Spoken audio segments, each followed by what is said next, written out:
So we're going to talk about coaching.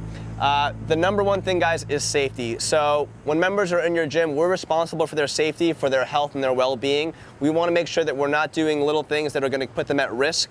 At CFSBK, all our coaches are CPR AED certified. Should an emergency present itself on the floor, we want to make sure that our coaches are prepared to handle that.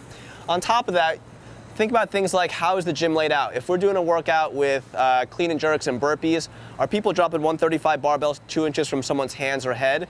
So as a coach, it's good to take a step back, put yourself in the shoes of your member. Do I have enough room for this? Is there enough room for me to run in and out of the gym without being on top of somebody?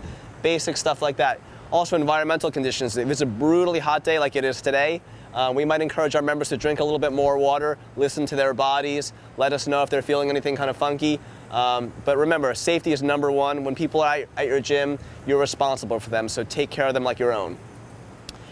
Familiarity with programming and scaling. So when we come in, coaches should know at our gym what the scaling options are for today's workout, what the progressions are going to be for that day's workout, what the warm-ups are going to be. We use a Google Calendar to communicate all that across our coaching staff.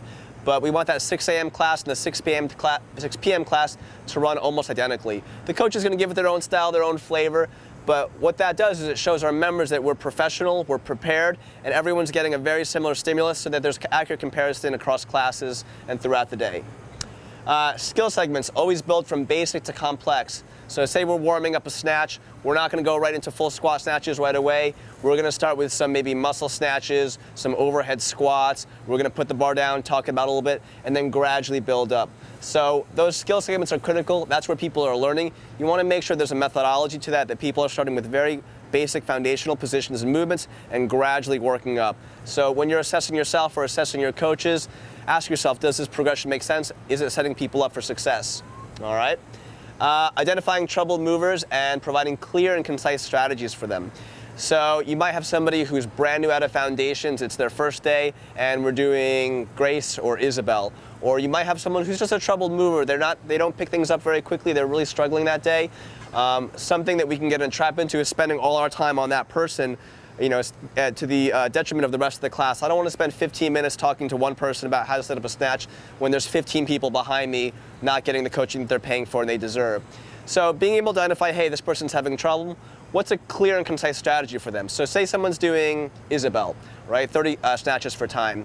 I might say to that new mover, hey, you're going to do a snatch grip deadlift, you're going to bring it back to the hang, you're going to do a hang power snatch, you're going to stand it up, and then you're going to come back down. I want you to do that nice and slow 30 times, all right? Or I might say that you're going to do goblet squats instead of back squats for someone who's really struggling keeping the bar on their back or moving through that range of motion. The idea is I want to give someone something that they can wrap their head around, something that's appropriate for them so that they can get a good, effective, safe workout.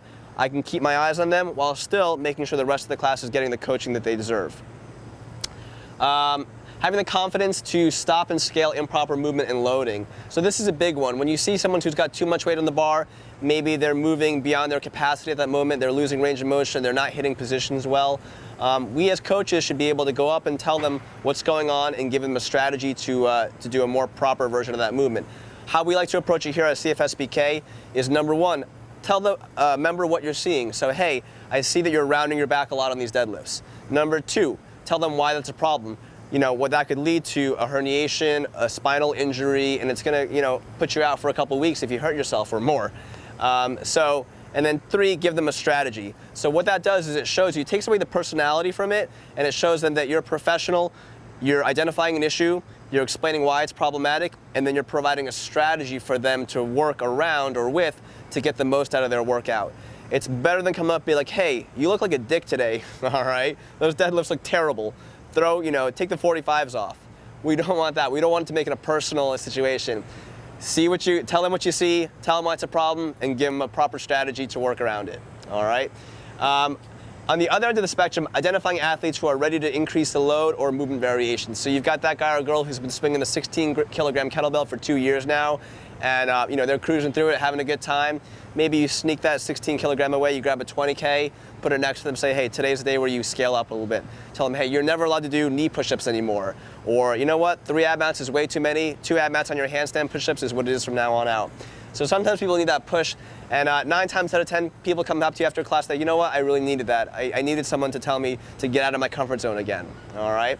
So just a couple strategies about coaching in general that should help you guys, I hope, run more effective, efficient classes, give your members more out of it, and give your coaches some clear strategies for how to approach all this stuff.